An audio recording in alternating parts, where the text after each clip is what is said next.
Hello दोस्तों, कैसे आप सब। एक बार फिर से स्वागत है आपका हैशटैग आशीष में। मैं आपका दोस्त आशुतोष लेके आया हूँ ग्रेड 9 शारदा किताब का चैप्टर नंबर 4, जिसका नाम है न खलु वयस तेजो हेतु। जो उम्र होती है वह तेज का कारण नहीं होती है। कई व्यक्ति छोटी सी उम्र में बाल्यकाल अवस्था में ऐसे काम कर जाते हैं जिसके बारे में हम उनको याद करते हैं, उनका स्मरण करते हैं और उनसे प्रेरणा प्राप्त करते हैं। यहाँ पर जो चैप्टर दिया है न खलु वयस तेजो हेतु, एक ऐसे क्रांतिकारी बालक के ऊपर दिया है जो पढ़ करके, जिसे पढ़ करके निश्चित रूप से आपके मन में एक विश्वास और एक संकल्प जागेगा कि हमें अपने देश के प्रति किस प्रकार का सोच जो अपनी है वो रखनी चाहिए या किस प्रकार की जो भावना है वो रखनी चाहिए। शुरुआत करते हैं इस चैप्टर में। भारत देश में बहुत सारे ऐसे क्रांतिकारी हुए हैं, उनमें एक है खुदीराम बोस। हम उसके बारे में पढ़ने वाले हैं। उसके पहले इस पाठ का परिचय दिया है कि भारत देश की जो स्वतंत्रता का अमृत महोत्सव था हमने बड़ी धूमधाम के साथ में मनाया। लेकिन आपको पता है कि इस भारत देश को स्वतंत्र करने के लिए बहुत सारे ज्ञाता अज्ञाता से क्रांतिवीरा, बहुत सारे जानकार जिनको हम जानते हैं और अज्ञात जिनको हम नहीं जानते हैं, ऐसे लोगों ने भारत माता को आजाद करवाने के लिए अपने परिवार का, वो खुद का, अपनी मर्जी से अपने प्राणों की आहुति समर्पित कर। हे बच्चों, हम उन क्रांतिवीरों को रोज नित्य करुणा के साथ में, श्रद्धा के साथ में, कृतज्ञता के साथ में हम उनको याद करते हैं, विनम्र निवेदन करते हैं। वो सब हमारे लिए वंदनीय है। उन्हीं लोगों में एक व्यक्ति था खुदीराम बोस। तेषु एव देशभक्तेषु, उन देशभक्तों में ही कोई एक तेजस्वी वीर क्रांतिकारी शहीद बालक था। क्रांतिवीर खुदीराम के जीवन का वृत्तांत यहाँ पर दिया गया है। चलिए शुरुआत करते हैं हमारे चैप्टर की। भारत से स्वतंत्रता संग्रामे सशस्त्र आंदोलने बंग प्रांतः अग्रसरे आसीत्। भारत में अलग अलग प्रकार के आंदोलन हुए। उनमें जो शस्त्रों के साथ में, अस्त्रों के साथ में लड़ा गया युद्ध था, वो सबसे पहले जो स्टार्ट हुआ वो बंगाल से हुआ। सशस्त्र मतलब अस्त्रों के साथ में, शस्त्रों के साथ। तस्मिन् बंग प्रांते मेदिनीपुर नामके जनपदे मोहबनी ग्रामे नवाशीत्यधिक, उसी बंगाल देश के मेदिनीपुर जनपद जिले के मोहबनी गांव में, स्क्रीनशॉट ले लीजिए, नवाशीत्यधिक अष्टादशशततमे वर्षे 1889 में दिसंबर के तीसरे दिन पर, मतलब 3 दिसंबर 1889 में खुदीराम बोस का जन्म हुआ। तस्य जनकः नाम, उनके पिताजी का नाम था त्रिलोकनाथ, इति जनन्यः नाम लक्ष्मी प्रिया देवी च आसीत्, और उनकी माताजी का नाम क्या था? लक्ष्मी प्रिया। चलो स्क्रीनशॉट ले लीजिए, आगे बढ़ते हैं। बढ़िया। खुदीरामस्य बाल्यकाले एव तस्य पितरो दिवंगता। जब खुदीराम छोटे थे उसी समय पर उनके माता और पिता दिवंगत हो गए, मृत्यु हो गई, स्वर्ग से जा गए। अतः जो उनकी बहन थी अपंग रूपा देव्या, उन्होंने खुदीराम की देखभाल की। बाल्यकालतः एवं खुदीराम असाधारण आसीत्। बचपन से जिसके अंदर प्रतिभा होती है, कहते हैं पूत के लक्षण पालने में दिख जाते हैं, तो जिसके अंदर प्रतिभा होती है वो बचपन से ही उस प्रकार से एक्टिविटी करने लगता है, क्रियाकलाप करने लगता है। खुदीराम बोस भी यहाँ पर बहुत ही सक्रिय थे। वो, उनका मन खेलने में नहीं लगता था। लिखा हुआ है साधारण बाला इदं क्रीड़ा विषुभूतस्य मनः न रम्यते। जो साधारण गेम होते, साधारण खेल होते थे, उनमें उनका मन नहीं लगता था, बल्कि स्वदेशवासीषु जायमानः अत्याचारः दृष्ट्वा व्यथितः भवति। देशवासियों पर, भारत के निवासियों पर होने वाले अत्याचारों को खुदीराम देख करके बहुत ही ज्यादा दुखी होते हैं। चलिए स्क्रीनशॉट लीजिए, आगे बढ़ते हैं। बंग प्रांते क्रांतिवीराणां महद्बुद्धि गुप्त गतिविधिभिः आंगलः स्वतंत्रतः आसनः। बंगाल प्रांत में क्रांतिकारियों को, महान गुप्त गतिविधियों को अंग्रेज भयभीत होते थे। भारतस्य तत्कालीन वायसराय कर्नल बंग प्रांतस्य एतत् वीरत्वं दमयन्ति। भारत के जो उस समय के वायसराय थे कर्जन, उन्होंने इन क्रांतिकारियों के दमन के लिए, उनको नष्ट करने के लिए क्या किया?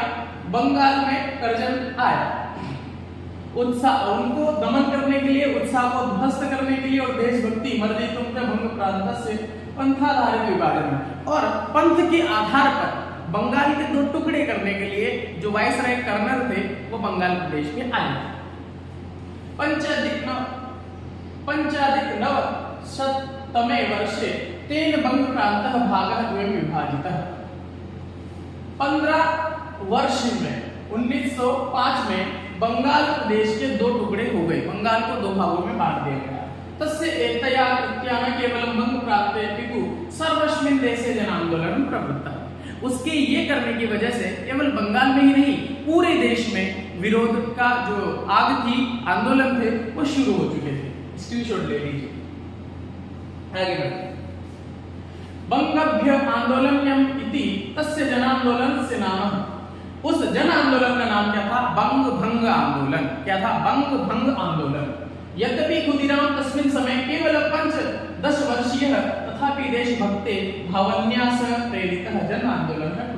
उस समय खुदीराम बोस केवल 15 वर्ष की उम्र के थे, लेकिन फिर भी जन भावना से स्वतंत्रता, भारत माता को आजाद करवाने की जो उनकी भावना थी, उसके लिए वो अपना सब काम छोड़ करके उस आंदोलन में कूद पड़े। चलिए स्क्रीनशॉट लीजिए, आगे। आंग्लानां पारतंत्र शृंखलात् वंदनीय भारत मातु मोचनं करणीयम् इत्येव संकल्पः आसीत्। आंग्लों से यानी अंग्रेजों से भारत माता जो जकड़ी हुई थी बेड़ियों में, वो तोड़ने के लिए, वंदनीय भारत माता को मुक्त कराने के लिए वो उनका संकल्प था। यही उनका संकल्प था कि इसीलिए वे अपनी 9वीं कक्षा पर नौवीं कक्षा अपनी पूर्णा कर्तुम न शक्तवान, वो अपनी 9th क्लास भी पूरी नहीं कर सके, उसी को आधी छोड़ करके अधूरी छोड़ करके चले गए। एतो ही देशभक्तानां जीवनं राष्ट्राय समर्पितः भवति। जीवन राष्ट्र को समर्पित होता है, इसी प्रकार से जो देशभक्त होते हैं उनका। चलिए आगे बढ़ते हैं, स्क्रीनशॉट ले लीजिए। बालानां संगठनं कृत्वा, स्क्रीनशॉट ले लीजिए एक बार, आगे बढ़ते हैं। बालानां संगठनं कृत्वा स पदयात्राणां आयोजितः स्म। वो प्रचार करते थे पैदल यात्रा कर करके, घूम घूम करके भारत को स्वतंत्र कराने के लिए बहुत प्रकार की वो प्रचार करते थे, रैलियां निकालते थे। तस्या यात्रा देश भक्ति युक्तानि गीतानि वंदे मातरम चेत्यादि घोषणा भवति। और उनकी जो यात्रा होती थी उसमें वंदे मातरम गीतों का बहुत ज्यादा गान किया जाता था, देशभक्ति गीतों का गान किया जाता था। सपाद यात्रा माध्यमेन लोक जागरण विषयकारि पत्रकारि जनेषु वितरन्ति। और वो जो लोगों को मोटिवेट करने के लिए, उनको प्रोत्साहित करने के लिए पत्र बांटा करते थे, जिनमें भारत माता के बारे में विशेष अच्छाइयाँ लिखी हुई करती थी। अंग्रेजों के विरुद्ध उनके जो योजनाएं चल रही थी उसके बारे में जानकारी होती थी। कदाचित खुदीराम पत्र वितरण समय आंग्लानां हस्तगतः जाता। कोई एक समय ऐसा आया कि वो पत्र बांटते हुए जो खुदीराम थे वो अंग्रेजों के हाथ लग गए, अंग्रेजों ने उन्हें पकड़ लिया। किंतु सामर्थ्य संपन्न खुदीरामः आंग्लानां ताडनं कृत्वा ततः निर्गच्छति। वहां पर खुदीराम अंग्रेजों को मार करके, पीट करके वहां से भाग गए, क्योंकि 15 साल की उम्र का जो युवा होता है बहुत ही डेडिकेशन के साथ में अपना पूरा कार्य संपन्न करता है। आगे बढ़ते हैं। बंग प्रांते क्रांतिवीरे संचालितानि बहूनि गुप्तमंडलानि आंग्लानां मनसि आतंकं जनयति स्म। बंगाल प्रांत में क्रांतिकारियों द्वारा संचालित कई गुप्त संगठनों में अंग्रेजों के मन में क्षोभ पैदा कर दिया था। कस्यचितः गुप्त मंडलस्य संचालकः आसीत् सत्येंद्रनाथ, एक ऐसे ही गुप्त संगठन के संचालक थे। खुदीराम स्वमित्रेण प्रफुल्लेन सह गत्वा सत्येंद्रनाथेन अमिलितः। खुदीराम भी अपने मित्र प्रफुल्ल के साथ मिलकर के सत्येंद्रनाथ से मिले। सत्येंद्रनाथ अमिलितः, सत्येंद्रनाथ उपादिशितः, सत्येंद्रनाथ जी ने उपदेश दिया। क्या दिया? क्रांतिकारिणं कर्तुं शरीरम, क्रांतिकारियों का जो शरीर है वज्र सदृशं दृढ़ः, वो वज्र के समान दृढ़ होना चाहिए। बुद्धि असीधारः, और जो बुद्धि है वो तलवार के समान तेज होनी चाहिए। मनः गंगाजलः निर्मलः च भवेत्, और जो मन है वो गंगा जल के समान पवित्र होना चाहिए। सत्येंद्रनाथ ने क्या क्या दिया था बताइए? 3 चीजें बताई। कौन सा? आपका जो शरीर है वो वज्र के समान दृढ़ होना चाहिए, आपकी जो बुद्धि है वो तलवार के समान तेज होनी चाहिए, और आपका जो मन है वो गंगा जल के समान पवित्र होना चाहिए। चलिए आगे। तस्मात् गुप्त प्रशिक्षण केंद्रात् द्वाभ्याम अष्टात्मकः प्रशिक्षणः प्राप्तम्। उन दोनों ने 8 महीने तक वहां पर प्रशिक्षण प्राप्त किया। स्क्रीनशॉट ले लीजिए। और वहां पर उन्होंने बंदूक चलाना सीखा। उन दोनों ने उस गुप्त प्रशिक्षण केंद्र में 8 महीने का प्रशिक्षण प्राप्त किया और दोनों जल्द ही बंदूक चलाने में भी कुशल हो गए।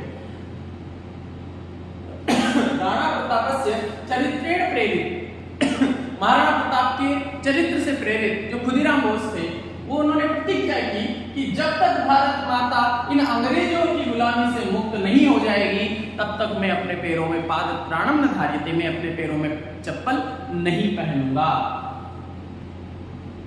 कलकत्ता जनपदस्य मुख्य न्यायाधीशः आंग्लः अधिकारी किंग कर्जन फोर्डः भारतीय देशभक्तिं अतीव कठोरतया दंडितः स्मः। कलकत्ता जो जनपद था, उसके जो मुख्य न्यायाधीश आंग्ल, क्या नाम है उसका, किंगस फोर्ड, बहुत ही निर्दयी था, छोटे बच्चों को भी नहीं बख्शता था, छोटे बच्चों को भी मार देता था। कलकत्ता जिले का मुख्य न्यायाधीश अंग्रेज अधिकारी किंग्सफोर्ड भारतीय देशभक्तों को अत्यंत कठोर से दंडित करता था। वह इतना निर्दयी था कि बच्चों को भी नहीं छोड़ता था। जब उसका स्थानांतरण तबादला मुजफ्फरपुर में हुआ, तब सशस्त्र क्रांतिकारियों के दल ने यह निश्चय किया कि हम उसे क्या कर देंगे, मार देंगे। हत्या की योजना का उत्तरदायित्व प्रफुल्ल चाकी और खुदीराम बोस द्वारा स्वीकार किया गया। उन दोनों ने उसके वध की एक सूक्ष्म विस्तृत योजना बनाई। आंग्लानां विरोधं कृतः प्रतिकारेण अभूतः, अंग्रेजों के विरुद्ध किया गया बदला लेने का जो प्रयास था, जो कोशिश थी, वो व्यर्थ हो गया, वो नहीं कर पाए जो उन्होंने योजना बनाई है। अन्यत्यगः प्रफुल्ल भारत मातरम मनसा प्रणम्य वंदे मातरम इति उद्घोष्य च स्वपक्षस्थले भुक्षुरण्यः गोलिकायां कृतवानः। और वो जब योजना विफल हुई, अंग्रेजों ने उन दोनों को पकड़ लिया। जो प्रफुल्ल था, वो नहीं चाहता था कि मैं इस अंग्रेजों के हाथ लगूं, तो उसने अपनी बंदूक से अपनी छाती पे गोली लगा करके खुद को वहां पर वंदे मातरम बोलते हुए शहीद हो गया। खुदीराम उनके पकड़ में आ गया। वीर बालः प्रफुल्ल होता अपने में हमारा कहा जाता है। जो वीर बालक प्रफुल्ल था, वो अपनी शहादत में अमर हो गया। आगे बढ़ते, लेकिन आंग्लेय गृहीतः खुदीरामः, अंग्रेजों के द्वारा पकड़ा हुआ जो खुदीराम था, उसे न्यायालय ले जाया गया, कोर्ट में ले जाया गया। तत्र अधिवक्तृतः प्रत्येकं प्रश्नः खुदीरामस्य निश्चितम् उत्तरम् आसीत्। न्यायाधीश द्वारा पूछा गया हर एक प्रश्न का खुदीराम ने केवल एक जवाब दिया, वो था वंदे मातरम, वंदे मातरम। जो भी न्यायाधीश ने पूछा, उन्होंने एक ही जवाब दिया, वंदे मातरम। न्यायाधीश ने निर्दयतः बालाय खुदीरामाय मृत्युदंडम् उद्घोषितः, न्यायाधीश ने उस बालक को मृत्युदंड का आदेश फरमान जारी कर दिया। राष्ट्रभक्तस्य खुदीरामस्य मुखे भयं दुःखं नास्ति, और राष्ट्रभक्त से प्रेरित स्वतंत्रता दिलाने के लिए भारत को उन्मूलित जो बालक खुदीराम था, उसके मन में न तो डर था और न किसी भी प्रकार की चेहरे पे कोई सिकन थी कि मुझे फांसी लगने वाली। ये देख करके वो प्रसन्न था, शांत था और तृप्त था, तेजः च आसीत्, और वो मोटिवेट था, शक्तिशाली था। राष्ट्रभक्त खुदीराम मुख पर न तो भय था न दुख था, बल्कि प्रसन्नता, शांति, संतोष और तेज था। ये देखकर न्यायाधीश और अंग्रेज अधिकारी भी चकित रह गए। 11 अगस्त 1908 को बहुत ही कम उम्र में खुदीराम देश की स्वतंत्रता के लिए शहीद हो गए। अपनी प्रिय भारत माता के दर्शन के लिए वे हंसते हंसते वंदे मातरम का जाप करते हुए आनंद पूर्वक स्वर्ग सिधार गए। मित्रों, ये थी हमारे खुदीराम बोस की जीवन की घटना। इनसे हमें मोटिवेशन लेना चाहिए, प्रेरणा लेना चाहिए। आज हमारे देश के ऊपर कई प्रकार से इतने नेगेटिव बातें बोली जाती हैं, लेकिन आप कल्पना कीजिए 15 साल की उम्र का वो बालक जिसने हंसते हंसते अपने देश के लिए फांसी स्वीकार कर ली। चाहता तो झूठ बोल करके बच भी सकता था, लेकिन आज हम किस दिशा में अपने देश को लेके जा रहे हैं, हमें सोचना चाहिए। क्या हम भी भारत माता को सच में विश्व गुरु बनाने की दिशा में लेके जा रहे हैं? क्या हम भ्रष्टाचार से बिल्कुल मुक्त हैं? क्या हम हमेशा सफाई से, स्वच्छता से रहते हैं? जो काम हम कर सकते हैं मित्रों, हमको वो करना चाहिए। चलिए, इसके प्रश्न उत्तर है, स्क्रीनशॉट लेते चलिए। वीडियो थोड़ा लंबा बनेगा, उसके लिए आप पहले स्क्रीनशॉट ले लीजिए। मैं इसकी थोड़ी ब्राइटनेस कम कर देता हूँ तो आपको समझ में आ जाएगा। जो पीले कलर में लिखे हुए हैं ये आपके आंसर्स हैं, और जो व्हाइट कलर में है ये आपके प्रश्न हैं। चलिए स्क्रीनशॉट लेते हुए चलिएगा। ये सत्य असत्य, ट्रू और फॉल्स के प्रश्न हैं, स्क्रीनशॉट ले लीजिए ताकि आपको इसका आंसर्स मिल जाएगा। अगला प्रश्न आपका 3रे नंबर का है। यहाँ दिया है कि संस्कृत शब्द सही अंक और अर्थ। मैच द पेयर का प्रश्न है, आप अपने बुक में मिला लीजिएगा, स्क्रीनशॉट लीजिए। चलिए आगे बढ़ते हैं। यहाँ पे जो 4th नंबर का प्रश्न है चित्र वर्णन है। हमने ग्रामर का टॉपिक पढ़ा है ग्रेड 10th में, 9th में भी कोशिश करेंगे पढ़ाने का। चित्र वर्णन हम बहुत अच्छे से सोल्व करेंगे। ये संस्कृत के सेंटेंस है और ये हिंदी के सेंटेंस है। चलिए स्क्रीनशॉट लीजिए, आगे बढ़ते हैं। अगली बात करूं मैं तो ये है संधि, इत्यादि, इति प्लस आदि, सर्वे, सर्वे प्लस अति, इस प्रकार से। और नीचे जो दिया गया है ये समास दिया गया है। हम दोनों टॉपिक अच्छे से पढ़ेंगे, संधि भी पढ़ेंगे और समास भी पढ़ेंगे। चलिए स्क्रीनशॉट ले लीजिए, बहुत बढ़िया। चलिए आगे बढ़ते हैं। इसके बाद में अगला जो प्रश्न है वो है किस चीज का, लंग लकार। चलिए ठीक है, देख लीजिएगा आपके बुक में प्रश्न होगा, ये उसके उत्तर है। आंसर जो है वो येलो कलर में, पीले कलर में, तो अब यहाँ से स्क्रीनशॉट ले लीजिए। चलिए आगे बढ़ते हैं। पाठ के अनुसार जब प्रश्नवाचक शब्दों में चित्त जोड़ा जाता है तो वो अनिश्चित अर्थ जैसे कोई, कभी, कभी प्रकट करते हैं। चलिए यहाँ पे उत्तर लिए हुए हैं, उत्तर का स्क्रीनशॉट ले लीजिए और अपने आंसर्स तैयार कर लीजिए। चलिए कैसा लगा आपको ये पूरा का पूरा चैप्टर? क्या खुदीराम के बोध से आपने प्रेरणा ली? ये बताइएगा आप जल्दी ही। मिलते हैं नए वीडियो में। अगला जो वीडियो है बहुत ही शानदार है, वो है एआई के ऊपर। जी हाँ, एआई के ऊपर बेस है। आपका अगला जो चैप्टर आने वाला है वो एआई से संबंधित है, तो हम संस्कृत में पढ़ेंगे आर्टिफिशियल इंटेलिजेंसी, एआई। चलिए मिलते हैं अगले वीडियो में, तब तक के लिए धन्यवाद। लाइक कर दीजिए, सब्सक्राइब कर दीजिए, अपने दोस्तों के साथ में ये वीडियो शेयर कर दीजिए। धन्यवाद।